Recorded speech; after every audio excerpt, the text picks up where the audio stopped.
Ready for dictation start.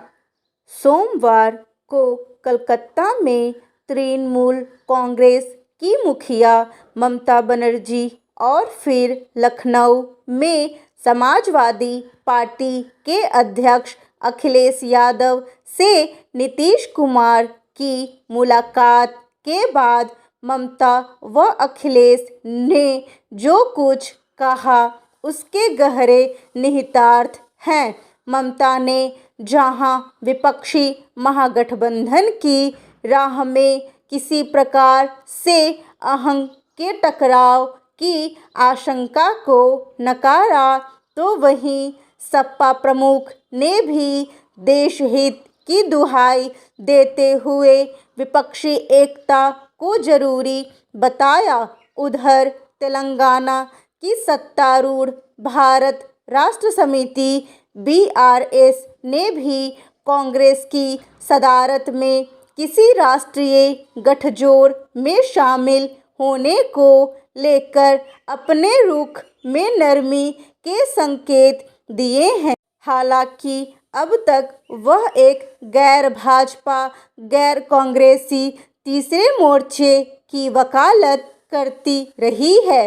बहरहाल क्षेत्रीय दलों के इन बदले सुरों से इतना तो स्पष्ट लगता है कि किसी असरदायक तीसरे मोर्चे की संभावना छीन पड़ती जा रही है, और यदि ऐसा हुआ तो सत्तारूढ़ भारतीय जनता पार्टी और राजग के लिए यह बहुत सुखद स्थिति नहीं होगी। जाहिर है राजग नेतृत्व इसकी काट भी तैयार कर रहा होगा। अगले आम चुनाव में अब 1 साल का वक्त भी नहीं बचा है, और ऐसे में स्वाभाविक ही राजनीतिक गोलबंदी तेज होती जाएगी। खासकर 13 मई को कर्नाटक विधानसभा के चुनाव परिणाम आने के बाद राजनीतिक पार्टियों का रुख अधिक स्पष्टता से सामने आएगा। लेकिन जिस गंभीरता से नीतीश कुमार विकल्प गढ़ने के अभ्यास में जुटे हैं, उन्हें कई कठिन सवालों से जवाब भी तैयार रखने होंगे। अभी तो वह नेतृत्व के सवाल को यह कहकर टाल रहे हैं कि वह इस रेस में नहीं है, मगर राजनीति में उलटबाजियों का भी अपना महत्व होता है। वह इस तर्क की आड़ ले सकते हैं कि साल 2004 में तत्कालीन प्रधानमंत्री अटल बिहारी वाजपेयी के मुकाबले UPA ने कोई चेहरा सामने नहीं किया था, और अनेक दलों को समेटते हुए मनमोहन सिंह सरकार ने 10 वर्षों तक देश का नेतृत्व किया।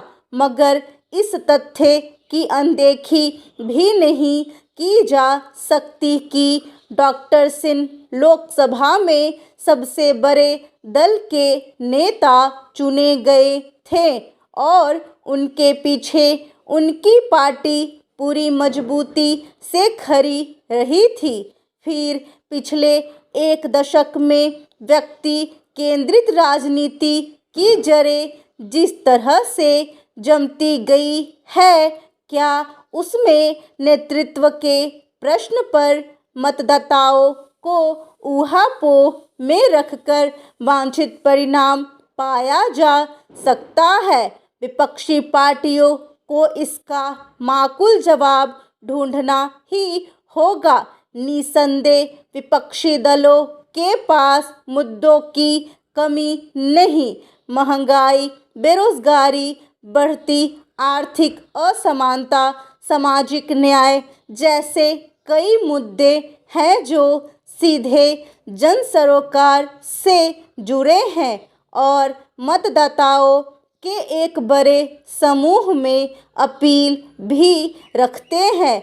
पर लगभग 80 करोड़ लोगों को मुफ्त राशन मिलने और किसानों के खाते में नकदी हस्तांतरण का श्रेय लेने से प्रधानमंत्री मोदी को वे कैसे रोक पाएंगे। विपक्षी दलों के लिए इसका तोड़ ढूंढना आसान नहीं होगा। ऐसे में उनकी कोई एकता तभी मतदाताओं के लिए आश्वस्तकारी होगी जब वे ठोस साझा कार्यक्रम और बेदाग विश्वसनीय चेहरे के साथ उनके बीच जाएंगे।